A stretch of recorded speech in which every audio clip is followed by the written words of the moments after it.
नमस्कार दोस्तों। आज हम आपके सामने लेकर के आए हैं एक ऐसा इंटरेस्टिंग टॉपिक जिसके ऊपर डिबेट आजकल बहुत आम बात हो चली है। और वो टॉपिक है, क्या भारत में आपातकाल लगाना संवैधानिक है? क्या भारतीय संविधान हमारी सरकार को ये अथॉरिटी देती है कि वो देश में इमरजेंसी लगा सकती है?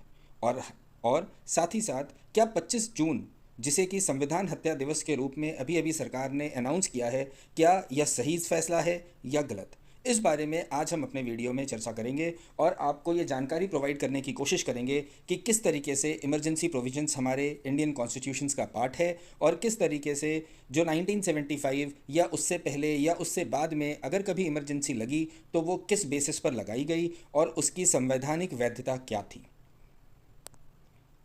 इस वीडियो का जो बेसिक ऑब्जेक्टिव है वो ये है कि हम ये जान सकें कि प्रोविजंस क्या हैं इमरजेंसी को लेकर के हमारे संविधान में, कितनी तरह की इमरजेंसीज हो सकती हैं, कितनी बार भारत में इमरजेंसी लगाई गई है, और जो अभी अभी सरकार ने 25 जून को संविधान हत्या दिवस के रूप में मनोनीत किया है, ये सही फैसला है या गलत फैसला है, इस बारे में हम जानने की इस वीडियो में कोशिश करेंगे।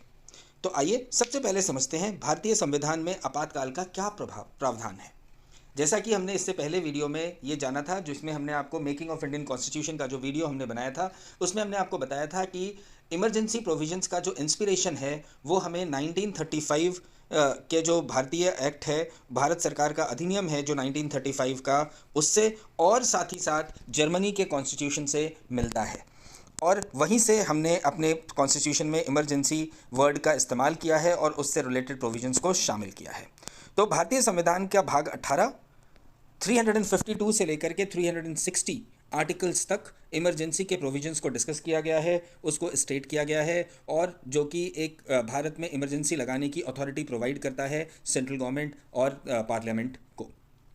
Emergency provisions, the purpose of emergency provision जो है वो है कि अगर किसी भी तरह की देश में इमरजेंसी आ जाए, चाहे वो पॉलिटिकल हो, हमारे देश को किसी बाहरी शक्तियों से खतरा हो, या इकोनॉमिकल हो, किसी भी तरह की कोई भी इमरजेंसी सिचुएशन अगर हमारे देश में राइज होती है तो उससे निपटने के लिए जो पार्लियामेंट है उसको कॉन्स्टिट्यूशन ने कुछ अधिकार दिए हैं कि वो इमरजेंसी प्रोविजंस का इस्तेमाल करते हुए देश की इन इमरजेंसियों से बाहर निकालने की कोशिश कर सकती है। 3 तरह की इमरजेंसीज़ को डिफाइन किया गया है। पहला नेशनल इमरजेंसी, दूसरा स्टेट इमरजेंसी जिसे कि हम कॉन्स्टिट्यूशनल इमरजेंसी के नाम से भी जानते हैं, और साथ ही साथ फाइनेंशियल इमरजेंसी। तो ये 3 तरह की इमरजेंसीज़ हैं जिसका प्रावधान हमारे कॉन्स्टिट्यूशन में किया गया है। नेशनल इमरजेंसी यानी राष्ट्रीय आपातकाल, आर्टिकल 352 हमारे संविधान का डील करता है नेशनल इमरजेंसी से, जिसमें प्रेसिडेंट ऑफ द डे यानी जो हमारे उस दिन का के जो प्रेसिडेंट होंगे भारत के, वो इमरजेंसी को इम्पोज कर सकते हैं जब भारत की नेशनल सिक्योरिटी को आंतरिक या बाहरी शक्तियों से किसी भी तरह का कोई खतरा हो, तो नेशनल इमरजेंसी को प्रेसिडेंट ऑफ इंडिया डिक्लेयर कर सकते हैं। When we talk about external, जैसे युद्ध, किसी बाहरी देश ने हमारे देश में हमला कर दिया हो। इंटरनल, जैसे कि आर्म्ड रिवोल्ट, हमारे आपने कई देशों में देखा होगा तख्ता पलट की कोशिशें, इस तरह की जो चीज़ें होती हैं, ऐसी सिचुएशन जब अगर कभी अराइज होगी देश में, तो प्रेसिडेंट ऑफ इंडिया के पास आर्टिकल 352 के तहत यह शक्तियां हैं कि वो इस विद्रोह को या इस तरह की बाहरी या अंदरूनी शक्तियों को से निपटने के लिए नेशनल इमरजेंसी की घोषणा कर सकते हैं। दूसरा है स्टेट और कॉन्स्टिट्यूशनल इमरजेंसी। आपने कई बार देखा होगा कि हमारे देश में राज्य सरकारों को सेंट्रल गवर्नमेंट बर्खास्त कर देती है। आर्टिकल 356 जो कि स्टेट इमरजेंसी से डील करता है, वो ये पावर देता है सेंट्रल गवर्नमेंट को कि अगर सेंट्रल गवर्नमेंट को ऐसा लगता है कि स्टेट गवर्नमेंट अपनी ड्यूटीज़ को फुलफ़िल नहीं कर रही है, कॉन्स्टिट्यूशन के हिसाब से काम नहीं कर रही है, तो वो प्रेसिडेंट रूल लगा सकती है और प्रेसिडेंट ऑफ इंडिया के थ्रू आर्टिकल 356 इम्पोज करके वहाँ की सरकार को बर्खास्त कर सकती है।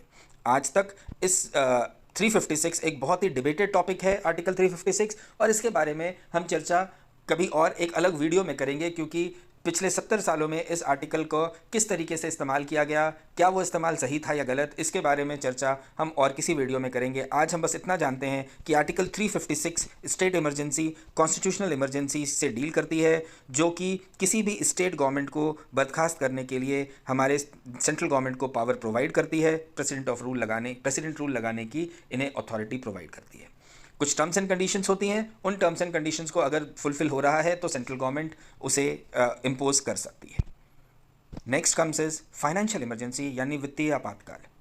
थैंक गॉड आज तक इंडिया में फाइनेंशियल इमरजेंसी की वजह से किसी भी तरह का कोई भी इमरजेंसी, नेशनल इमरजेंसी नहीं लगाई गई। हालांकि आर्टिकल 360 में ये प्रोविजंस हैं कि अगर देश में financial weakness, economic weakness, financial crisis आती है तो president of India emergency declare कर सकते हैं under article 360 on the advice of the cabinet and the prime minister of India. तो 3 तरह की इमरजेंसीज होती हैं, नेशनल इमरजेंसी, स्टेट इमरजेंसी और financial emergency. Now let us look at कि हमारे देश में आपातकाल कब कब लगाया गया और कौन सा लगाया गया। जैसा मैंने थोड़ी देर पहले बताया था कि फाइनेंशियल आपातकाल तो नहीं लगाया गया, लेकिन स्टेट आपातकाल कई बार लगाया गया। अलग अलग देशों में, अलग अलग राज्यों में अलग अलग समय पर सरकारों को बर्खास्त किया गया आर्टिकल 356 की मदद से, और प्रेसिडेंट रूल वहाँ पर इम्पोज किया गया और वहाँ की जो स्टेट्स की जो प्रॉब्लम्स थी उन्हें रिजॉल्व करने की कोशिश की गई। साथ ही साथ अभी हम देखते हैं कि नेशनल लेवल पर इमरजेंसी कब लगी। स्टेट लेवल पर तो कई बार लगी जहाँ पे सरकारों को बर्खास्त किया गया, लेकिन नेशनल लेवल पर आज तक सिर्फ 3 बार ही इमरजेंसी लगाई गई। 1962 में जब चाइना ने भारत पर अटैक किया था, under article 352 president Sarvepalli Radhakrishnan ने तब के प्राइम मिनिस्टर पंडित जवाहरलाल नेहरू के एडवाइस पर नेशनल इमरजेंसी को डिक्लेयर किया था 1962 में चाइना वॉर के टाइम। और जो रीज़न था, बट ऑब्वियस आपको समझ में आ गया होगा कि जो एक्सटर्नल थ्रेट था वो रीज़न था जिसकी वजह से ये इमरजेंसी लगाई गई थी। सिमिलरली 1971 में इंडिया वर्सेस पाकिस्तान का जो वॉर हुआ था, इंडिया पाक वॉर, उसकी वजह से नेशनल इमरजेंसी को इन्फोर्स किया गया था उस समय के प्रेसिडेंट वी गिरी के द्वारा on the recommendation of prime minister Mrs Indira Gandhi. 1971 में इंडिया पाक का जो युद्ध हुआ था उस time second emergency, national emergency लगाई गई थी due to external threat. First time in India internal threat को लेकर के, इंटरनल डिस्टर्बेंस को लेकर के president Fakhruddin Ali Ahmed on advice of PM Indira Gandhi 1975 25 जून को इमरजेंसी लगाई गई थी। इंटरनल डिस्टर्बेंस को रीज़न बना करके ये इमरजेंसी लगाई गई थी। तो 3 तरह के 3 समय भारत में इमरजेंसी लगाई गई है, 1962, 1971 एंड 1975। 2 बार एक्सटर्नल थ्रेट की वजह से और 1 बार 1975 में इंटरनल डिस्टर्बेंस की वजह से। प्रोक्लेमेशन ऑफ इमरजेंसी 1975 से 77, जो 21 महीने की इमरजेंसी इंदिरा गांधी की सरकार ने लगाई थी, वो इमरजेंसी का कि क्यों लगाया गया, उसका जो बेसिक रीज़न था वो था कि poor state of Indian economy post India Pakistan war, जो भारत और पाकिस्तान के बीच में जो युद्ध हुआ था 1971 में, उसके बाद जो इंडिया की इकोनॉमिक सिचुएशन थी फॉलोड बाय द ड्रॉट, जो सूखा पड़ा था, और जो ऑयल क्राइसिस 1973 में उत्पन्न हुए थे, उसको ध्यान में रखा गया था। पॉलिटिकल स्ट्राइक्स एंड प्रोटेस्ट जो कि अपोजिशंस कर रही थी, बहुत ही डिस्ट्रेस था लोगों के अंदर और डिसऑर्डर था, law and order was not under control. इस वजह से सिद्धार्थ शंकर रॉय, जो कि चीफ मिनिस्टर थे वेस्ट बंगाल के, उन्होंने प्रपोज किया था internal emergency to prime minister कि आप इन सिचुएशंस को ध्यान में रखते हुए इंडिया पाकिस्तान वॉर के बाद देश की इकोनॉमिक सिचुएशन, सूखा पड़ना, oil crisis, public protest, disorder in law and order situation को ध्यान में रखते हुए प्रधानमंत्री को पश्चिम बंगाल के मुख्यमंत्री सिद्धार्थ शंकर जी ने कहा था, चिट्ठी लिखी थी कि आप इन आंतरिक आपातकाल लगाएं ताकि हम इन सब सिचुएशन से निपट सकें। Prime minister Mrs Indira Gandhi उसके बाद एडवाइस किया था उन्होंने मिस्टर फरुखुद्दीन अली अहमद, जो कि उस वक्त प्रेसिडेंट ऑफ इंडिया थे, कि आप इमरजेंसी को लगाइए due to internal disturbance in the country based on the article 355 of Indian constitution on 25 June 1975। So Indira Gandhi ji ने 25 जून 1975 को आर्टिकल 352 का हवाला देते हुए प्रेसिडेंट ऑफ इंडिया को एडवाइस किया था कि आप इंटरनल डिस्टर्बेंस के ग्राउंड पर भारत में आपातकाल लगाएं, और 25 जून को आपातकाल लगाया गया था भारत में। कुछ इंपॉर्टेंट टाइमलाइंस समझते हैं, देखते हैं, जिससे कि आपको यह पता चले कि क्या असल वजह रही। एक वजह जो कि बताई गई, क्या वजह बताई गई कि देश में इंडिया पाकिस्तान के वॉर के बाद इकोनॉमिक सिचुएशन ख़राब थी। वजह बताई गई कि पॉलिटिकल क्राइसिस था। वजह बताई गई कि सूखा पड़ा था और साथ ही साथ ऑयल क्राइसिस था, लॉ एंड ऑर्डर की सिचुएशन सही नहीं थी, जिसकी वजह से नेशनल इमरजेंसी डिक्लेयर की गई है। लेकिन पहले हम ये किसी भी चीज़ के को सच जानने के लिए या उसके पीछे की असल घटना को समझने के लिए हमें कुछ प्रमुख टाइमलाइंस को जानना भी बहुत ज़रूरी है। जनवरी 1966 में first time Indira Gandhi prime minister of India बनी थी। 1969 में कांग्रेस का स्प्लिट हुआ था, और क्यों हुआ था? क्योंकि इंदिरा गांधी को कांग्रेस ने पार्टी के डिसिप्लिनरी कमेटी के ने एक्शन लेते हुए पार्टी से बाहर निकाला था, जिसके बाद जो कांग्रेस थी उसमें स्प्लिट हो गया था। 1973 से 1975 में पॉलिटिकल अनरेस्ट था, डिमॉन्स्ट्रेशंस हो रहे थे और अपोजिशन लीडर्स जो थे वो इंदिरा गांधी जी के अगेंस्ट में सड़कों पर प्रदर्शन कर रहे थे। 1971 में एक बहुत ही इंपॉर्टेंट घटना घटी थी जिसके बारे में बहुत ही कम लोग जानते हैं। 1971 में इंदिरा गांधी के पॉलिटिकल अपोनेंट राज नारायण जी ने एक कंप्लेंट लॉन्च करी थी against Indira Gandhi of electoral fraud, यानी 1971 के इलेक्शन में इंदिरा गांधी जी ने कोई फ्रॉड किया है, ऐसा उन्होंने एक कंप्लेंट रजिस्टर की थी 1971 में, जिसका फैसला इलाहाबाद हाई कोर्ट ने 12 जून 1975 को दिया। टाइमलाइंस पे ध्यान दीजिएगा, 25 जून 1975 को इमरजेंसी लगाई गई थी और 12 जून 1975 को इलाहाबाद हाई कोर्ट ने ये डिसीजन दिया था कि गांधी गिल्टी हैं over the discrepancies in the electoral campaign, यानी जो 1971 में उनके ऊपर उनके पॉलिटिकल अपोनेंट राज नारायण जी ने जो आरोप लगाया था उसमें इंदिरा गांधी जी को गिल्टी बताया था हाई कोर्ट ने, इलाहाबाद हाई कोर्ट ने। और 24 जून 1975 को सुप्रीम कोर्ट ने ये रूलिंग पास करी थी कि इंदिरा गांधी जी एमपी के प्रिविलेज के लिए अब नहीं ले सकती अब एमपी का प्रिविलेज, यानी supreme court rules that MP privileges will not be applied to Mrs Gandhi. She is barred from voting but allowed to continue as a prime minister, यानी as a member of parliament वो parliament में voting करने से उनको बाहर रोक दिया गया था, जबकि उन्हें अलाउ किया गया था कि वो प्राइम मिनिस्टर के रूप में तब फंक्शन कर सकती है। टाइमलाइन पे एक बार फिर से गौर कीजिए, टाइमलाइन थी 24 जून 1975 and all of a sudden with in few hours 25 June 1975, declaration of emergency by President Farquddin Ali Ahmed on the advice of Mrs. Indira Gandhi, यानी हमारी प्राइम मिनिस्टर इंदिरा गांधी के एडवाइस पर उस समय के प्रेसिडेंट ने 25 जून 1975 को इमरजेंसी घोषित कर दी थी। 26 जून 1975 को इंदिरा गांधी खुद ऑल इंडिया रेडियो पे आई थी और उन्होंने राष्ट्र को संबोधित किया था और नेशनल इमरजेंसी के बारे में लोगों को अवगत कराया था। तो टाइम लाइन्स पे अगर एक बार फिर से गौर करें तो 1971 में इंदिरा गांधी के अगेंस्ट में एक इलेक्टोरल फ्रॉड का एक केस रजिस्टर होता है। 1975 में इलाहाबाद हाई कोर्ट उन्हें गिल्टी पाता है। 1975 में इमरजेंसी डिक्लेयर होने से ठीक एक दिन पहले supreme court Indira Gandhi madam की सारी एमपी के प्रिविलेजेस को विथहोल्ड कर लेती है और उन्हें बार कर देती है वोटिंग से, हाउएवर प्राइम मिनिस्टर बने रहने देती है। और फिर उसके अगले ही दिन president of India Fakhruddin Ali Ahmed declare करते हैं emergency on the advice of Indira Gandhi. तो टाइमलाइंस के हिसाब से तो कुछ और नज़र आता है, जबकि जो एक्चुअल रीज़न जो दिया गया था इमरजेंसी का वो कुछ और था। अब देखते हैं कि टाइमलाइंस तो कुछ और बता रही हैं, बट इमरजेंसी पीरियड में हुआ क्या। इमरजेंसी पीरियड में जिस वक्त देश के अंदर नेशनल इमरजेंसी थी, जो पार्लियामेंट थी वो विथहेल्ड कर दी गई थी, इलेक्शंस को पोस्टपोन कर दिया गया था और प्रेसिडेंट रूल लग गया था और Indira Gandhi was acting as a prime minister at that particular time. उस समय पर कुछ इंपॉर्टेंट चेंजेस देश के संविधान में किए गए, जिसे हम मिनी कॉन्स्टिट्यूशन के नाम से भी जानते हैं। 42nd अमेंडमेंट, जो कि बहुत ही ज़्यादा डिबेटेड टॉपिक है कॉन्स्टिट्यूशन का। 42nd अमेंडमेंट एक्ट 1976 में कुछ बहुत ही इंपॉर्टेंट बदलाव किए गए भारतीय संविधान के अंदर। एक बार मैं फिर से कहूँगा, बदलाव किए गए क्योंकि कुछ ऐसी चीज़ें लाई गई जो कि पहले प्रेजेंट नहीं थी, या जो चीज़ें थी उन्हें हटा दिया गया। ओके, और वो कब किया गया? जब इमरजेंसी स्टेट में देश था। It was enacted by Indian National Congress headed by Mrs Indira Gandhi.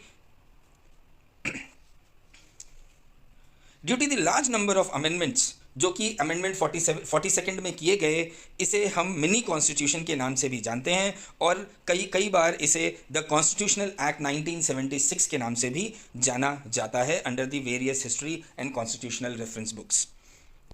So amendment 42 को हम मिनी कॉन्स्टिट्यूशन भी कहते हैं। क्या है ये अमेंडमेंट 42? क्या हुआ था ऐसा? 42nd amendment act termed as one of the most controversial act in the history of amendment to the Indian constitution. Bharat के संविधान में बहुत सारे बदलाव हुए। 1950 में जब कॉन्स्टिट्यूंट असेंबली ने जो संविधान अडॉप्ट किया, जो संविधान देश के ऊपर लागू किया गया, उसमें एक प्रोविज़न दिया गया कि समय समय पर सरकार और पार्लियामेंट उसके अंदर नेसेसरी अमेंडमेंट्स कर सकती है, नेसेसरी सुधार कर सकती है, उस वक्त की रिक्वायरमेंट्स को ध्यान में रखते हुए उसका इस्तेमाल करते हुए 42वां संशोधन अधिनियम लाया गया। क्या किया गया इसमें, किन अमेंडमेंट्स को इंट्रोड्यूस किया गया? पहला, attempted to reduce the power of supreme court and high court. Understand the timelines. There was a court order, जिसके बाद इमरजेंसी लाई गई, और उसके बाद एक अधिनियम लाया गया 42nd अमेंडमेंट, जिसमें यह कोशिश की गई कि सुप्रीम कोर्ट और हाई कोर्ट के पावर्स को कम किया जाए। Let down the fundamental duties of citizens. अभी तक तो हम फंडामेंटल राइट्स की बात करते थे 1975 से पहले, लेकिन सरकार ने इमरजेंसी लगाने के बाद फंडामेंटल ड्यूटीज की बात करना शुरू कर दिया, और कुछ नए टर्म्स को संविधान के प्रियम्बल में जोड़ा गया, जैसे सोशलिस्ट, सेकुलर, इंटीग्रिटी। ये 3 ऐसे वर्ड्स जो कि पहले हमारे संविधान में नहीं थे, उन्हें जोड़ा गया, उसके प्रियम्बल में लाया गया। तो 42nd अमेंडमेंट जो था वो बेसिकली बहुत सारे सुधार उसमें अमेंडमेंट्स उसमें किए गए। उनमें से कुछ जो मेजर अमेंडमेंट्स जो कि अटेम्प्ट किए गए वो थे to reduce the power of supreme court and high court, let down the fundamental duties of the citizen, and कुछ टर्म्स प्रियम्बल में ऐड किए गए जैसे सोशलिस्ट, सेकुलर एंड इंटीग्रिटी। इस तरह के कुछ टर्म्स को ऐड किया गया प्रियम्बल में। क्या थे 42nd अमेंडमेंट्स के प्रोविजंस? एक एक करके हम इसे समझने की कोशिश करेंगे। थोड़ा सा लंबा है, but we will still try to curtail it down to some important points only. Preamble में, जैसा हमने आपको पहले बताया, प्रियम्बल में कुछ वर्ड्स को ऐड किया गया, जैसे सेकुलरिज्म, इंटीग्रिटी, सोशलिस्ट। कुछ वर्ड्स को बदला गया, जैसे सोवरनियर डेमोक्रेटिक रिपब्लिक से सोवरनियर सोशलिस्ट सेकुलर डेमोक्रेटिक रिपब्लिक के रूप में भारत को सामने प्रस्तुत किया गया। यूनिटी ऑफ नेशन की जगह unity and integrity of nation से को सब्स्टिट्यूट किया गया।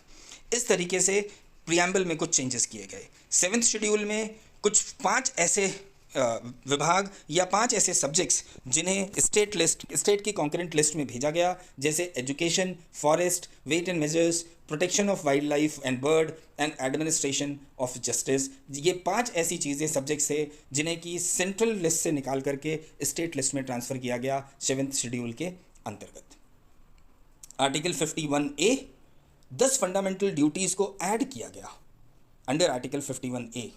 10 फंडामेंटल ड्यूटीज़ जो कि एक भारत के सिटीजन को फॉलो करनी चाहिए, वो ऐड की गई ऑन द रिकमेंडेशंस ऑफ स्वर्ण Singh committee that was constituted by government in 1976। Understand, 1976 में एक कमेटी बनती है, वो 10 रिकमेंडेशन देती है, और वो 10 के 10 रिकमेंडेशन को फंडामेंटल ड्यूटीज़ के नाम से इंट्रोड्यूस किया जाता है हमारे संविधान में under article 51A at the time when the emergency is going on. Article 323A, Article 323B, Part 14A added entitled as Tribunals dealing with administrative matters and Tribunals of other matter, यानी न्यायाधिकरण के मामले को इन articles के साथ जोड़ा गया। प्रशासनिक मामलों को निपटाने के लिए न्यायाधिकरण और अन्य मामलों का न्यायाधिकरण के रूप में जोड़ा गया under the above articles. Parliament के लिए भी कुछ बदलाव सजेस्ट किए गए, कुछ अमेंडमेंट सजेस्ट किए गए, और जो कि लागू किए गए under 42 amendment act. Made president bound to advice of the cabinet, यानी पहले प्रेसिडेंट ऑफ इंडिया को फ्री हैंड था कि वो चाहे तो कैबिनेट के एडवाइस को माने, और अगर ना चाहे तो they can reject the advice. लेकिन after 42nd amendment it was clearly reflected, bounded, कि प्रेसिडेंट को कैबिनेट के एडवाइस को मानना होगा। Allowed centre to deploy central forces in state to deal with conflict situations of law and order under article 257A। 257A के अंदर जो law and order की जो सिचुएशन है, जो कि स्टेट सब्जेक्ट होता है, उसके बावजूद भी under article 257A central government को ये अथॉरिटी दी गई कि वो paramilitary forces, central reserve forces को डिप्लॉय कर सके अलग अलग स्टेट्स में। Also gave special discretionary power to the Speaker of Lok Sabha and the Prime Minister under Article 329A। Prime minister को और लोकसभा को कुछ स्पेशल पावर्स प्रोवाइड किए गए under article 329A। Directive principles were given precedence over the fundamental rights, and any law made to these effect by the Parliament was kept beyond the scope of judicial review by the court। Understand, India की democracy 4 pillars पे deal करती है, जिसमें legislature एक pillar है, parliament एक pillar है, और साथ ही साथ जुडिशियल इंडिपेंडेंस भी एक पिलर है, जिसको बैलेंस करता है पार्लियामेंट के पावर्स को। और यहाँ पर एक ऐसा एक्ट लाया गया जिससे कि फंडामेंटल राइट्स का एक डेरिवेटिव प्रिंसिपल लाया गया और पार्लियामेंट को बनाए गए लॉज को कि कुछ लॉज को beyond judicial review by the court का अमेंडमेंट करने की कोशिश की गई। एक बहुत ही इंटरेस्टिंग चीज़ हुई जिसे हम कहते हैं कि कोई भी लॉ जो कि पार्लियामेंट बनाता है उस लॉ को हमारे कॉन्स्टिट्यूशन में जुडिशियल रिव्यू, जुडिशियल सिस्टम के पास एक अधिकार होता है, एक पावर होती है कि वो उसे जुडिशियली रिव्यू कर सके और उसकी संवैधानिक वैधता को जांच सके। लेकिन 42nd अमेंडमेंट में एक ऐसा रूल लाया गया कि अगर पार्लियामेंट कोई रूल बनाती है तो वो judicial review by the court से परे है, यानी कोर्ट उसका जुडिशियल रिव्यू नहीं कर सकता। पार्लियामेंट ने एक बार जो चीज़ डिसाइड कर दी वो फाइनल है। इस तरह का भी अमेंडमेंट किया गया। पावर ऑफ हाई कोर्ट्स को कर्टेल कर दिया गया, जिसे अपन हिंदी में कह सकते हैं कि हाई कोर्ट के जो पावर्स थे उसे कम कर दिया गया और जिसमें सबसे इम्पॉर्टेंट जो पावर था वो था judicial review power of high court, उसे कर्टेल कर दिया गया। Directive principles of state, article 39 के तहत to secure opportunities for health development of childrens, ये एक नया अमेंडमेंट किया गया। Article 39A to promote equal justice and to provide free legal aid to the poor. Article 43A to take steps to secure the participation of workers in the management of industries, and Article 48A to protect and improve the environment and to safeguard forests and wildlife under Article 48A। ये directive principles के amendments किए गए for states. Post emergency, तो अभी तक हमने क्या देखा? अभी तक हमने देखा कि इमरजेंसी कितने प्रकार की होती है, national emergency, state, constitutional emergency और तीसरा फाइनेंशियल इमरजेंसी। भारत में 3 बार नेशनल इमरजेंसी लगाई गई, 1962, 1971 एंड 1975। रीज़न कि 1975 में इमरजेंसी क्यों लगाई गई, इंदिरा गांधी जो कि उस वक्त की प्राइम मिनिस्टर थी, उन्होंने क्यों एडवाइस किया प्रेसिडेंट ऑफ इंडिया को इमरजेंसी लगाने के लिए, और उससे पहले इमरजेंसी से पहले की टाइमलाइंस क्या बताती हैं, इंदिरा गांधी मैडम जो रीज़न बता रही हैं और जो टाइमलाइंस हैं वो क्या बताती हैं, ये अभी तक हमने देखा। और फिर हमने देखा कि जब इमरजेंसी चल रही थी तो देश में एक बदलाव लाने की कोशिश की गई 42nd अमेंडमेंट के थ्रू हमारे कॉन्स्टिट्यूशन के अंदर। अब हम देखते हैं कि पोस्ट इमरजेंसी के कुछ टाइमलाइंस जो कि आपको बताएंगे कि क्या इमरजेंसी सही थी, क्या वो टाइमलाइंस जिनकी हमने चर्चा की वो इम्पॉर्टेंट हैं, क्या 42nd अमेंडमेंट रियली रिक्वायर्ड था। इस बारे से हमें पता चलेगा कि क्या इमरजेंसी जो लगाई गई वो सही तरीके से लगाई गई या नहीं। तो पोस्ट इमरजेंसी टाइमलाइंस ऑफ की event. 21 March 1977 emergency was withdrawn. 21 मार्च को 77 को इमरजेंसी को विड्रॉ किया गया था, लगभग 21 महीने बाद। But what was the most important thing कि उससे पहले जनरल इलेक्शन कराए गए थे और वो जनरल इलेक्शन इमरजेंसी के पीरियड के अंदर ही हुए थे, which was 16 to 20 March 1977। First time Congress के अलावा किसी और पार्टी ने सरकार बनाई थी और 1977 में जब इमरजेंसी लिफ्ट की गई थी तो अपोजिशन एक साथ मिलकर के लड़ा था कांग्रेस आई के खिलाफ, and they won the election under the umbrella of Janata Party, and mister Desai was elected as the prime minister and became the first non Congress prime minister of India. यानी इमरजेंसी के बाद देश की जो जनता थी उन्होंने सरकार बदलने का फैसला लिया था। और जब सरकार बदली गई तो क्या हुआ?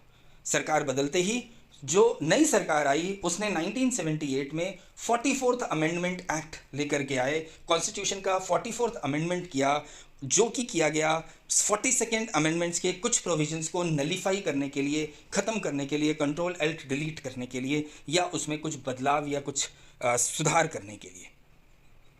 नलीफाइंग 42nd amendment through 44th amendment. It was reserved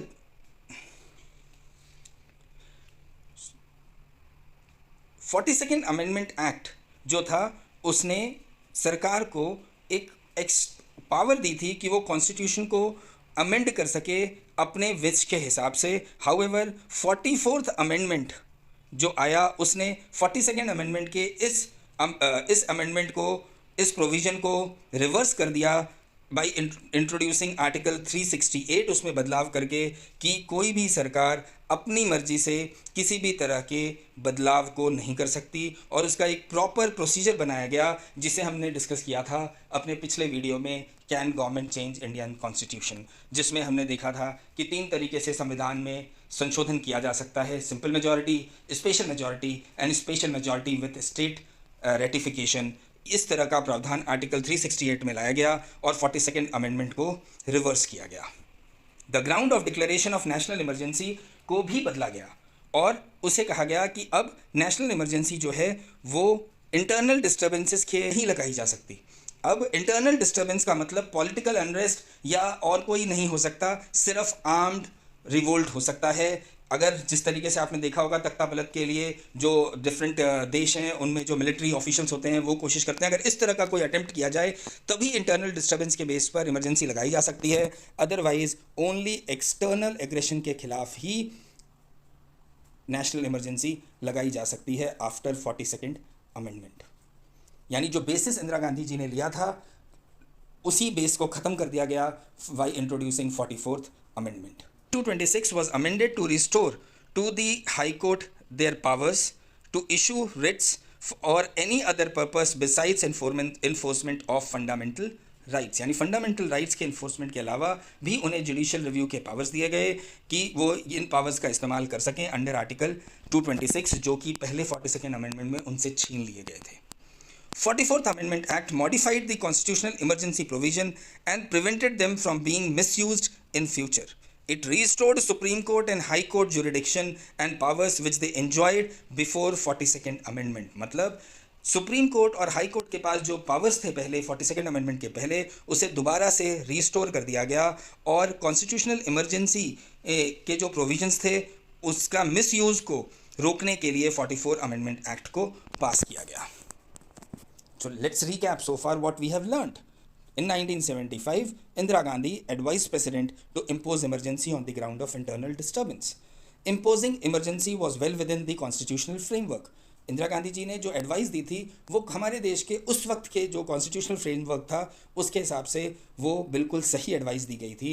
during emergency कुछ अटेम्प्ट्स किए गए इंडियन कॉन्स्टिट्यूशन के में अमेंडमेंट्स करने के, जिससे कि कोर्ट्स के पावर को कम किया जा सके, कैबिनेट के पावर को, लोकसभा स्पीकर के पावर को और प्राइम मिनिस्टर के पावर्स को इंक्रीज़ किया जा सके और कोर्ट्स के पावर से बियॉन्ड लाया जा सके। इस तरह की कोशिश की गई during 1975 to 1977 with 42nd amendment act. अभी तक हमने देखा कि 1975 का इमरजेंसी लीगल है, no doubt it is legal because हमारा संविधान ये अलाउ करता है, लेकिन इसके थ्योरेटिकली तो लीगल है बट प्रैक्टिकली जो इंटेंट होना चाहिए था सरकार का, जिस वजह से ये लगाया गया, अगर हम उसके टाइमलाइंस पर ध्यान दें तो हमें कुछ और ही समझ में आता है। और हमें समझ में आता है कि जो नेशनल इमरजेंसी डिक्लेयर की गई थी वो सुप्रीम कोर्ट के जजमेंट, इंदिरा गांधी के खिलाफ जो सुप्रीम कोर्ट ने जजमेंट दिया था उस जजमेंट के तुरंत बाद की गई थी ताकि इंदिरा गांधी के ऊपर कोई एक्शन ना लिया जा सके। curtailing the power of Supreme Court and High Court, और during the emergency period high court और सुप्रीम कोर्ट के पावर्स को कंट्रोल करना ही सरकार की एक बहुत ही इंपॉर्टेंट मंशा दिखाई देती थी जो कि अमेंडमेंट 42nd में जाहिर होती है। Political leaders of opposition parties were arrested and gelled. जितने भी टॉप लीडर्स थे उस समय के वो सारे के सारे लीडर्स को जेल में डाल दिया गया था, उन्हें अरेस्ट कर लिया गया था और उसके बाद अटेम्प्ट किया गया बहुत सारे ऐसे प्रोविजंस को कॉन्स्टिट्यूशन में अमेंड करने का जो कि पहले प्रस्तुत नहीं थे। और ऐसे अटेम्प्ट्स को ही देख करके ऐसा लगता है कि जो मेन रीज़न था शायद वो कुछ और था, शायद इंटेंट ही की इशू देश में नेशनल इमरजेंसी को लाने का। सिटीजन्स ने हार्डशिप फेस की। उस पीरियड में 21 महीने भारत के लिए बहुत ही मुश्किल से बीते और जब ये 21 महीने पूरे हुए तब जो नई सरकार आई उस नई सरकार में कांग्रेस की विदाई हो गई। कांग्रेस के बाद पहली बार देश में after 30 years of independence non Congress government I led by the Janata Party and mister Desai became the prime minister of India, first non Congress prime minister of India. और उन्होंने आते ही 44th अमेंडमेंट लेकर के आए 1978 में, जिससे कि उन्होंने बहुत सारे जो प्रोविजंस थे उन्हें प्रोविजंस थे अंडर अमेंडमेंट 42nd, उन प्रोविजंस को नलीफाई किया और कोशिश की कि नॉर्मलसी में देश को वापस लाया जा सके। तो अब जैसा कि हमने अभी तक डिस्कस किया, now it is up to you to decide whether the emergency in India which was imposed on 25th June 1975 संविधान के ऊपर अटैक था, संविधान की हत्या था या नहीं। इंटेंट है जो हमें कहते हैं ना कि जो लिखा है उससे बियॉन्ड जो चीज़ हमें दिखाई दे रही है, जो इंस्टेंसेस हमें दिखाई दे रहे हैं, उसको ध्यान में रखते हुए फैसला आप कीजिए कि क्या संविधान हत्या दिवस 25 जून 1975 का फैसला सही है या गलत। परंतु एक चीज़ तो तय है कि जो 1975 में इमरजेंसी लाई गई थी वो संवैधानिक रूप से वैध थी। उसके अंदर लोगों को काफ़ी तकलीफ़ें हुई, देश के अंदर बहुत से बदलाव लाने की कोशिश की गई, और जो बदलाव कॉन्स्टिट्यूशन में लाने की कोशिश की गई वो भारत के संविधान के जो 4 पिलर्स हैं उनके अंदर अनबैलेंस सिचुएशन को क्रिएट कर रही थी और लेजिस्लेचर को ज़्यादा पावर्स प्रोवाइड कर रही थी एंड एडमिनिस्ट्रेटिव एंड जुडिशियल्स को पावर कम प्रोवाइड कर रही थी, जिसकी वजह से हमें ऐसा लगता है कि जो डिसीजन सरकार ने लिया था 25 जून 1975 में, उस डिसीजन के पीछे की असली वजह कुछ और थी और कहने की वजह कुछ और। ये बहुत ही इंपॉर्टेंट टॉपिक भी है यूपीएससी और सिविल सर्विसेज एग्जामिनेशंस के पॉइंट ऑफ व्यू से, कॉम्पिटिटिव जनरल नॉलेज के पॉइंट ऑफ व्यू से बहुत ही इंपॉर्टेंट टॉपिक है। तो इससे रिलेटेड जो एमसीक्यूज़ हैं और साथ ही साथ आर्टिकल 356 जो कि स्टेट इमरजेंसी के प्रोविजन से डील करता है, उसके बारे में जानकारी लेकर के हम बहुत ही जल्द लेकर के आपके पास उपस्थित होंगे। स्टूडेंट्स को बेसिकली ध्यान में रखते हुए हम एमसीक्यूज़ लेकर के बहुत जल्द आपके सामने उपस्थित होंगे on emergency 1975 to 1977 and the provision of emergencies in Indian constitution के एमसीक्यूज़ को लेकर के बहुत जल्दी आएंगे। धन्यवाद, thank you very much. Please like, subscribe and share us if you think we have done a neutral job of providing the information back to the audience and also to the students, which are very very crucial for their examination point of view. Please like, share and subscribe us, and keep watching, keep waiting for us, keep encouraging us so that we can provide you the next video soon. Thank you very much.